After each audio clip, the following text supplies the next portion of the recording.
యాపకాయలండి. ఈ యాపకాయలు తెలంగాణ స్పెషలు తొలి ఏకాదశికి కంపల్సరీగా చేసుకుంటారండి. ఈ యాపకాయలని ఎలా చేసుకోవాలో మీకు చూపిస్తాను.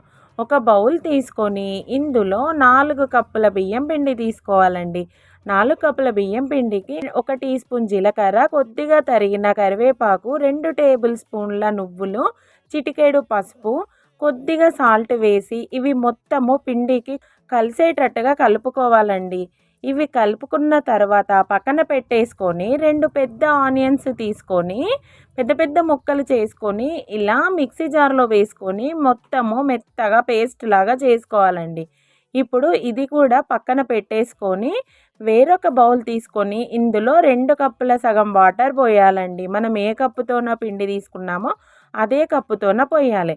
మనం పేస్ట్ చేసి పెట్టుకున్న ఆనియను, పచ్చిమిర్చి పేస్టు, చిటికెడంతా అల్లం వెల్లుల్లి పేస్ట్ వేసి ఇలా కలిపేసి ఫ్లేమ్ అనేది హైగా పెట్టాలి. పెడితే అప్పుడు వాటర్ అనేది బబుల్స్ బబుల్స్ లాగా మరుగుతుంటాయి. ఇందులో హాఫ్ గరిటెడ్ ఆయిల్ వేసి పచ్చిదే మనము మరుగుతున్న వాటర్‌లో మొత్తము కలిపిన బియ్యం పిండి పోసేసి ఫ్లేమ్ హైగానే ఉంటుంది కదా! అప్పుడు చూడండి సైడ్ నుంచి వాటర్ అనేది ఇట్లా బబుల్స్ బబుల్‌గా వచ్చేస్తుంది. ఇలా జస్ట్ మనం పిండిని అటు ఇటు అంటే మధ్యలో నుంచి హోల్స్ లాగా అయ్యి వాటర్‌కి పిండి మొత్తము ఇలా కొద్దిగా ఉడికినట్టుగా అవుతుందన్నట్టు. ఇప్పుడు ఇది టోటల్‌గా వాటర్‌కి పిండి అబ్జర్వ్ చేసుకునేటట్టు కలిపేసేయాలన్నట్టు. ఇప్పుడు వేరొక బౌల్‌లోకి పోసేసుకొని దీన్ని చల్లారపెట్టుకోవాలి కొద్దిగా. ముందుగానే 2, 3 గంటల ముందు నానబెట్టుకున్న శనగపప్పు వేసి మొత్తం టోటల్‌గా కలిపేసి కొద్ది కొద్దిగా వాటర్ చల్లుకుంటూ పిసకాలండి. ఈ ఆపకాయలనేటివి పిల్లలైతే చాలా ఇష్టపడతారండి. ఇవి పిల్లలకి స్కూల్‌కి స్నాక్స్ పెట్టడానికి చాలా బావుంటాయన్నట్టు.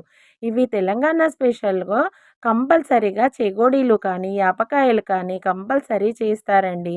ఇది మనకు ఆనియన్ వేసి చేస్తాము కాబట్టి పెద్దగా ఉన్నా గానీ మనకు పర్ఫెక్ట్ రెసిపీ అనేది వచ్చేసి మనకు కరకరలాడుతూ క్రిస్పీగా ఉంటాయన్నట్టు.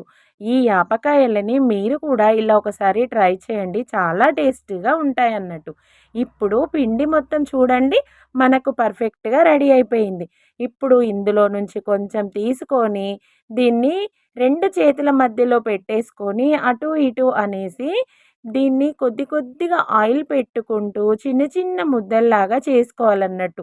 ఇలా అన్నీ చిన్న చిన్న ముద్దలాగా చేసేసుకుంటే రౌండ్‌గా అన్నీ తొందరగా ఒకేసారి చేసుకోవడానికి మనకు